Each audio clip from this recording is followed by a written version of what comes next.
Abba, papa, motema nanga. Etondi sami, naposa na yoe. Abba, papa, molimo nanga. Ezo ganga, koluka yoe,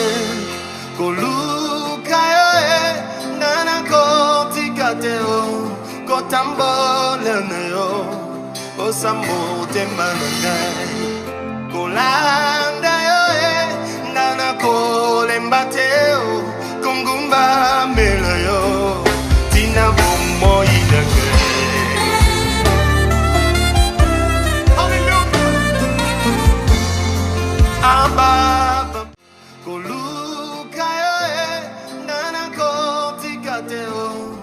On se glorifie, même quand nous traversons des tribulations.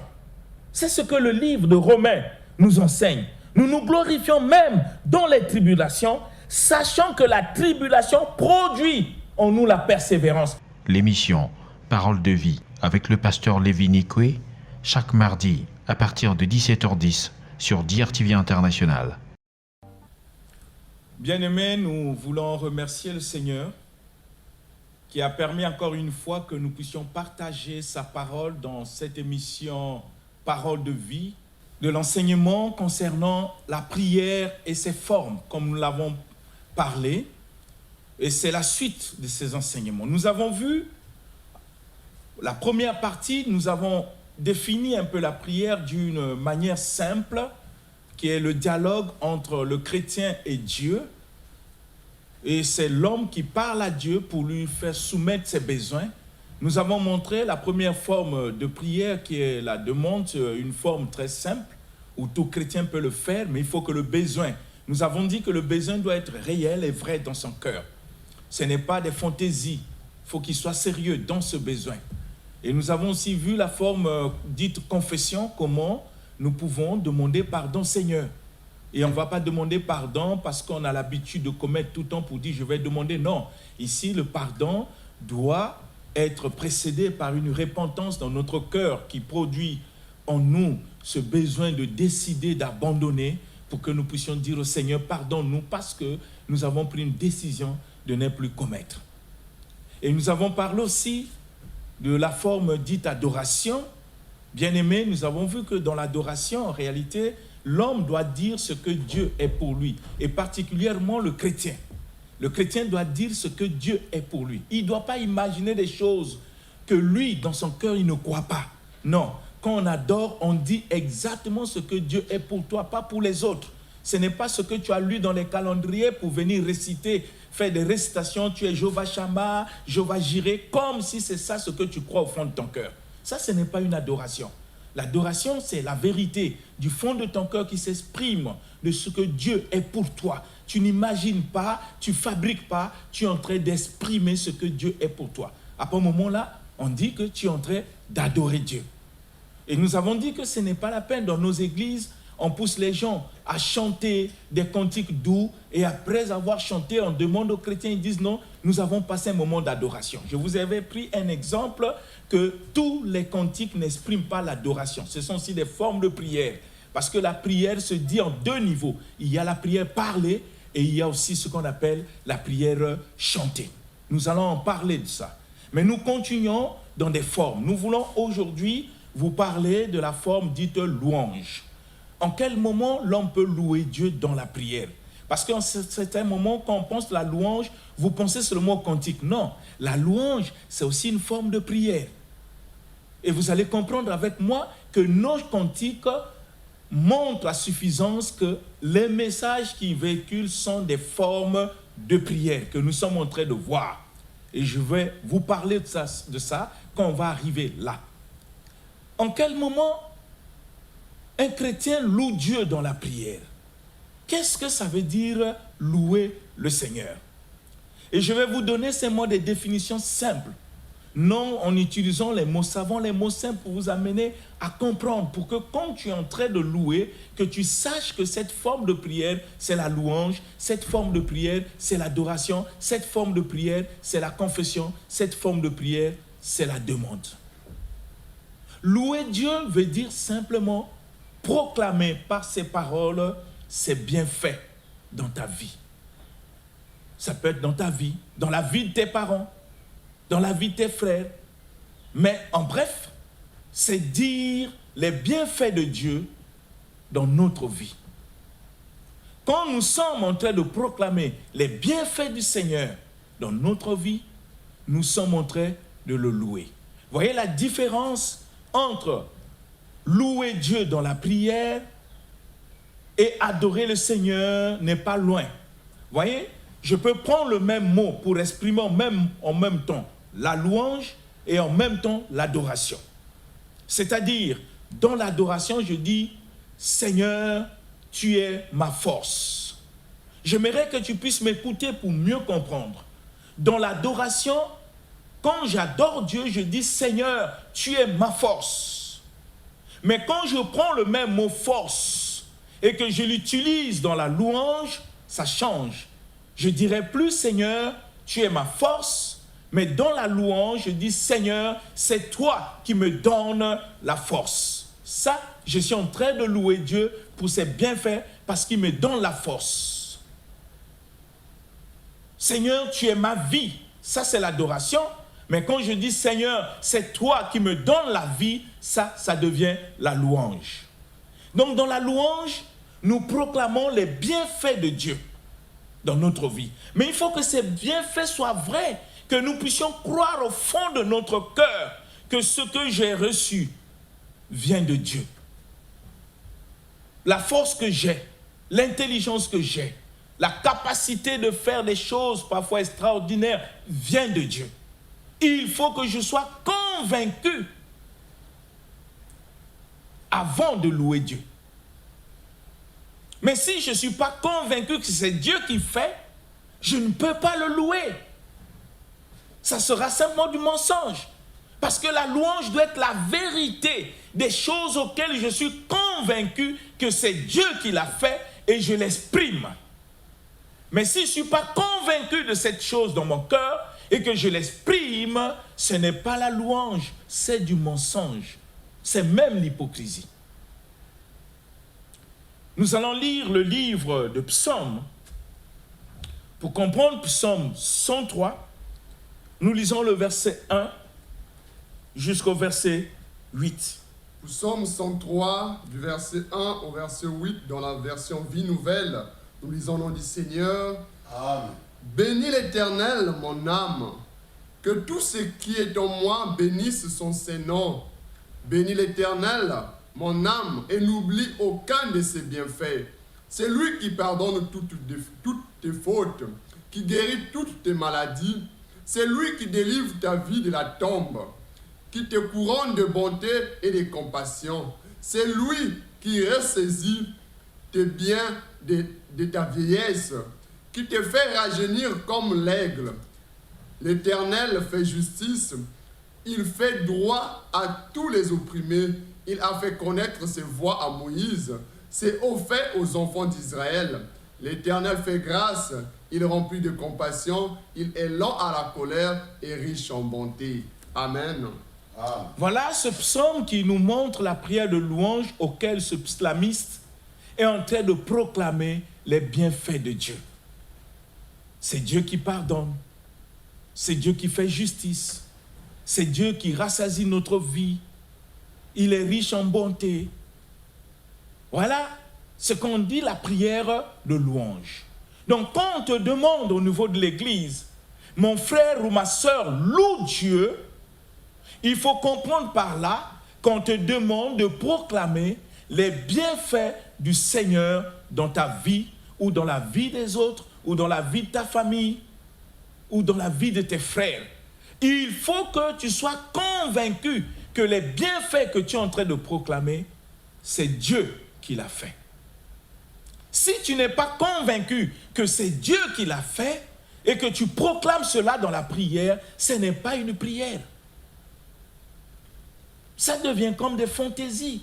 Parce que la prière doit être la vérité des choses qui viennent au fond de ton cœur. Parce que dans la prière, on ne fait pas des récitations. Dans la prière, on n'imagine pas. Dans la prière, on le vit. Et on est convaincu que ça, c'est Dieu qui a fait. Et quand je proclame cela, je suis en train de louer le Seigneur. Ça aussi, c'est une forme de prière. Donc le chrétien doit savoir quels sont les besoins qui l'amènent vers le Seigneur. Qu'est-ce qui te pousse à aller vers Dieu? Est-ce que parce que tu veux faire une prière de demande, parce que tu as une situation auquel tu veux demander à Dieu d'agir?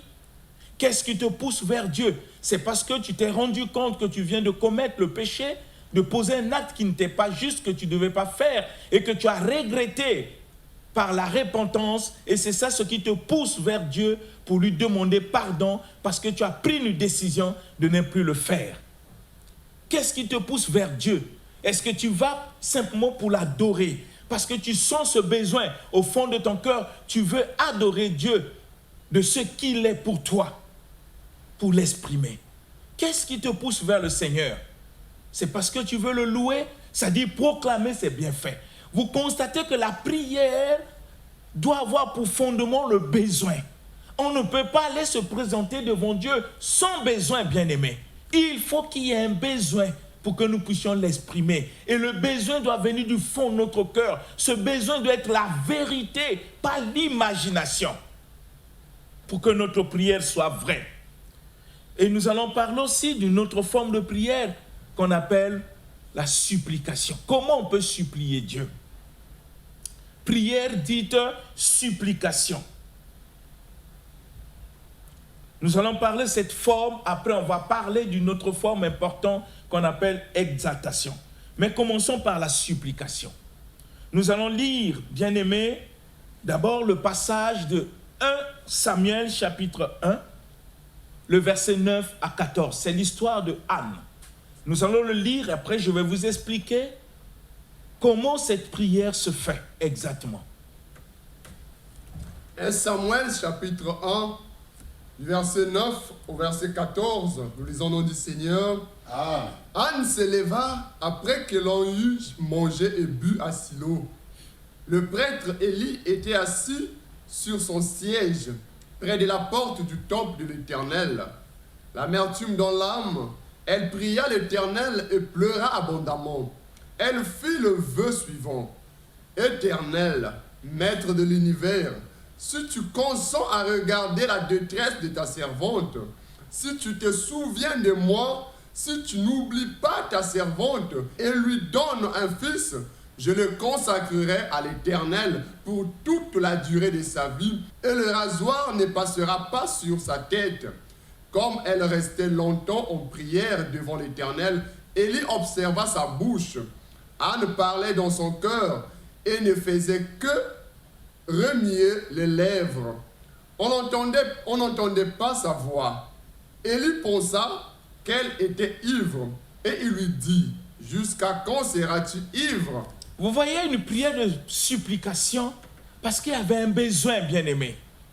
Anne était stérile et il était dans un foyer polygame. Sa rivale n'était pas stérile. Sa rivale avait mis au monde des enfants. Et cette dernière était en train de mortifier Anne par ses paroles. Et tellement ça a duré longtemps, Anne n'a pas cherché des querelles avec sa rivale parce qu'il savait que son problème n'était pas sa rivale, c'était Dieu. Elle a pris une décision d'aller supplier le Seigneur parce qu'il y avait un besoin. Et elle savait dans son cœur qu'il n'y a que Dieu qui peut la rendre fertile. Depuis longtemps, elle est restée avec son mari stérile. Et jusqu'à ce que son mari a eu une deuxième femme, et celle-là est en train de mettre au monde. Mais en mettant au monde, elle est en train de mortifier Anne. Anne n'a pas pris une décision de quereller avec sa rivale. Mais elle est partie au temple pour supplier Dieu. Bien-aimé, parce qu'il y avait un besoin qui a rongé son cœur à cause de ce que sa rivale était en train de faire et de lui dire. C'est ce besoin qui a amené Anne à faire une prière de supplication. Vous voyez que dans cette prière de supplication, Anne fait même un vœu à Dieu. Elle n'était pas partie faire une demande, mais elle était partie supplié Dieu.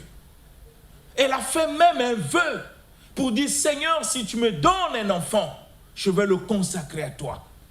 Baisse tes regards sur ta servante. N'oublie pas, ça venait du fond de son cœur. Elle avait une attitude d'une personne qui était dans le jeûne, mais pourtant elle ne jeûnait pas. C'est l'angoisse, c'est le problème qui est au fond de son cœur. Et la Bible dit qu'elle était là en train de prier, jusqu'à ce que l'homme de Dieu, Élie, l'a vue, au point où même les paroles ne sortaient pas. C'est une prière de supplication. Mais nous, aujourd'hui les chrétiens, parfois nous ne comprenons pas ce que nous disons à Dieu. Parfois nous n'avons pas des problèmes ou des besoins qui vont nous amener à la prière de supplication. Et quand nous prions comme si rien n'était, oh Seigneur, je te supplie, tu le supplies parce qu'il y a quoi exactement? Il y a quel problème? Parce que supplier quelqu'un, il faut qu'il y ait un besoin. Je te prends un exemple. Qu'on a pris ton nom, on a mis dans la liste de ceux qui doivent travailler. Et tout à coup, il y a eu un changement et on a dit qu'on va enlever d'autres noms. Et tu constates que parmi les noms qu'on va enlever, il y a ton nom. Mais quand tu vas aller voir le responsable, tu ne vas pas aller pour lui dire une prière de demande, je veux que tu mettes mon nom. Non, tu vas le supplier. Pourquoi tu supplies ce responsable? Mais parce qu'il y a un besoin qui est au fond de ton cœur et que tu sais que s'il n'intervient pas, ton nom sera enlevé. Sans besoin, bien-aimé, nous ne pouvons pas faire une prière. Il faut que nous réalisons quels sont les besoins qui nous amènent vers le Seigneur. Faire une prière de supplication, il faut qu'il y ait un besoin réel. Comme si tu as ton enfant qui est malade et tout à coup tu sais que cette maladie va amener l'enfant à la mort et que la médecine ne peut rien faire et tu sais dans ton cœur qu'il n'y a que Dieu. S'il n'intervient pas, l'enfant meurt. Mais tu ne vas pas aller faire une prière de demande au Seigneur, je veux que tu guérisses l'enfant. Non! Tu vas supplier Dieu. Il y aura même des larmes qui vont couler de tes yeux. Pourquoi? Parce que le problème est au fond de ton cœur. Parce que tu sais que si Dieu ne fait pas quelque chose, l'enfant va mourir. Rappelez-vous de David. Quand son enfant était malade, la Bible dit, il dormait même à même le sol pour supplier Dieu pour guérir cet enfant. Vous voyez que la prière de supplication amène une attitude sérieuse. Parce que le besoin est tellement sérieux si Dieu n'intervient pas. S'il n'intervient pas, on va tout perdre. La prière de supplication, c'est une urgence. Il y a un besoin qui est au fond de notre cœur. Nous ne devons pas faire des prières simplement dans l'amusement, parce que ce n'est pas l'amusement, la prière. Même le Seigneur Jésus a supplié Dieu dans ces moments de prière où l'angoisse a envahi son cœur, où même sa sueur s'est transformée comme en sang. C'est une supplication. C'est une supplication, bien-aimé. Apprenons à prier conforme à la parole de Dieu. Ne faisons pas de la prière comme des sujets d'amusement. Il faut que le besoin soit réel et vrai. Tu ne peux pas demander l'audience à une autorité sans savoir le besoin qui t'amène à demander cette audience. Avant d'aller vers Dieu, il faut que le besoin naisse en nous, au fond de notre cœur, pour l'exprimer au Seigneur. Et en dehors de cette forme de prière dite supplication, je suis en train de mettre le décor pour vous développer des choses en détail. Vous allez comprendre dans quelle attitude et comment faire la prière dans ces formes. Mais je suis en train d'abord de mettre ces formes pour que tu réalises qu'il y a plusieurs formes de prière. Nous allons parler de la forme dite exaltation. En quel moment nous pouvons exalter le Seigneur? Alors, c'est une forme de prière, bien-aimé, je vais vous parler d'une manière simple. La prière dite exaltation est le résultat de deux formes de prière, et même trois à la fois, qui constituent l'unique prière. Dans la prière dite d'exaltation, d'exaltation plutôt, nous allons trouver à l'intérieur l'adoration, la louange et le remerciement. Voyez, ces trois formes de prière réunies expriment l'exaltation. Parce que exalter Dieu, c'est de l'élever plus haut, de le mettre plus haut que toute chose. Exalter le Seigneur. Nous allons lire le livre de Psaume 145 et nous allons lire le verset 1 jusqu'au verset 6. Psaume 145, du verset 1 au verset 6, lisons le nom du Seigneur. Amen. Je proclamerai ta grandeur, mon Dieu, mon roi, et je bénirai ton nom pour toujours et à perpétuité. Chaque jour, je te bénirai, et je célébrerai ton nom pour toujours et à perpétuité. L'Éternel est grand et digne de recevoir toute louange. Sa grandeur est insondable. Que chaque génération célèbre tes œuvres et proclame ton extraordinaire façon d'agir. Je dirai la splendeur glorieuse de ta majesté. Je chanterai tes merveilles. On parlera de ta puissance redoutable et je raconterai ta grandeur. Amen. Vous voyez, ça c'est une prière dite, il est en train d'exalter Dieu dans la prière. Parce qu'il croit à ce que Dieu est, à ce que Dieu fait, à ce que Dieu est capable de faire. Si nous ne croyons pas, il nous est difficile d'exalter le Seigneur. Dire dans ta prière, Seigneur, je t'exalte, tu n'as rien dit, ça c'est l'intention. Et Dieu va te demander, exalte maintenant. Dire à Dieu, Seigneur, je t'adore, jusque-là tu n'as pas encore adoré. Et Dieu te dira, adore maintenant. Ça dit que dis ce qu'il est pour toi. Exalter, c'est dire ce que Dieu est, ce que Dieu fait, sa grandeur, proclamer tous ses bienfaits, sa grandeur, sa puissance. Au moment où je suis en train de proclamer sa grandeur, de proclamer ce qu'il est, proclamer ce qu'il fait, je suis en train de l'exalter. Mais dire à Dieu, Seigneur, je t'exalte, ça c'est l'intention. Dire à Dieu, Seigneur, je t'adore, ça c'est l'intention. Jusque-là, tu n'as pas encore adoré. Adorer aussi, ça veut dire, comme je vous l'ai dit, c'est dire ce qu'il est. Quand tu commences à dire ce qu'il est, tu es en train d'adorer. Quand tu commences à dire ce qu'il a fait, tu es en train de le louer. Mais quand tu dis ce qu'il est, ce qu'il a fait et sa grandeur, tu es en train de l'exalter. C'est afin que nous comprenions en tant que chrétiens quel genre de prière nous faisons tous les jours dans notre vie. Est-ce que nous sommes en train d'adorer? Est-ce que nous adorons? Est-ce que nous louons? Est-ce que nous exaltons Dieu? Est-ce que nous confessons les péchés?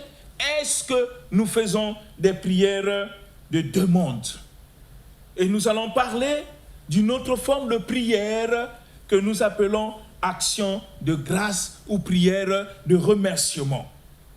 Alors la prière d'action de grâce de remerciement, bien-aimés, nous ne pouvons pas dire à Dieu merci si au fond de notre cœur, nous ne connaissons pas que ce que le Seigneur a fait dans notre vie. Parce que pour dire merci à quelqu'un, il faut qu'il y ait quelque chose. Si moi je te donne 10 000 ou je te donne un cadeau, tu me diras merci. Le remerciement est fondé sur la chose que je t'ai donnée. Donc on peut dire merci à Dieu si nous croyons que ce que nous avons reçu vient de lui. Tu ne peux pas le dire merci à Dieu si dans ton cœur, tu ne crois pas que ce que tu as reçu vient de lui. Parce qu'il faut que la prière soit fondée sur la vérité. Nous ne partons pas dire des mots, nous disons la vérité.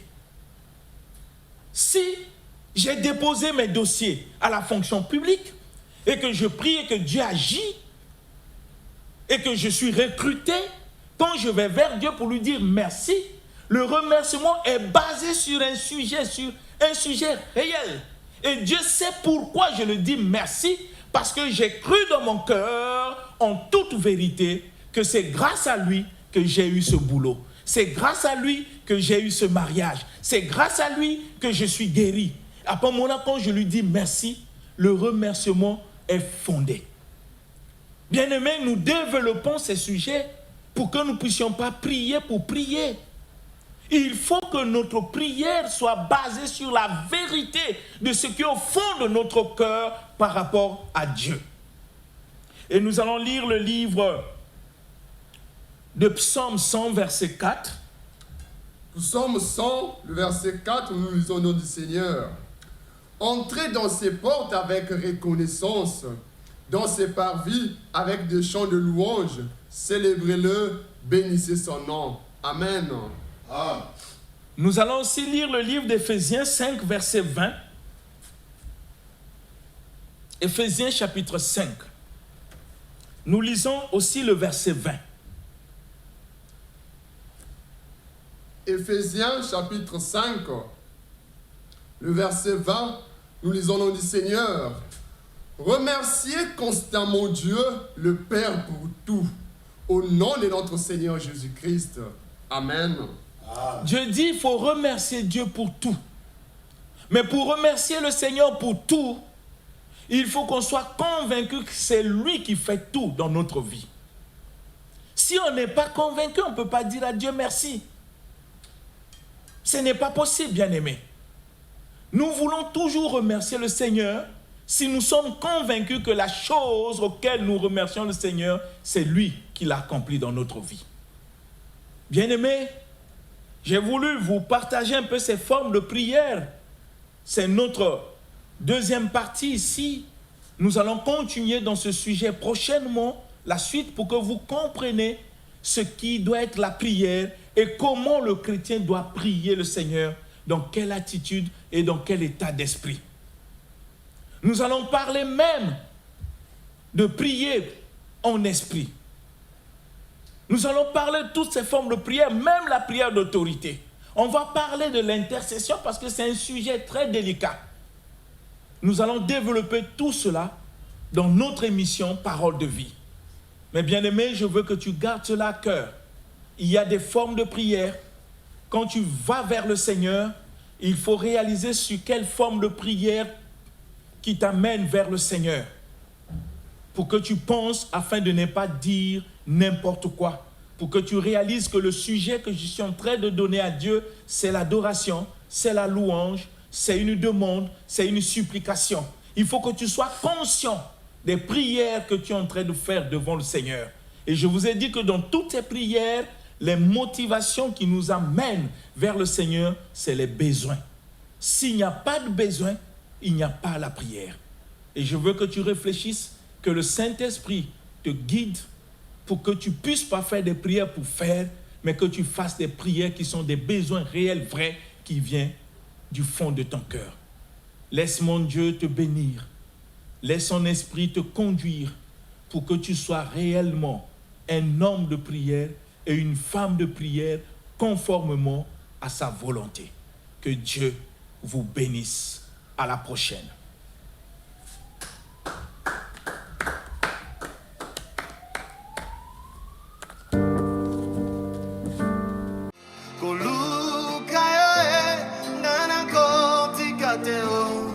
On se glorifie même quand nous traversons des tribulations.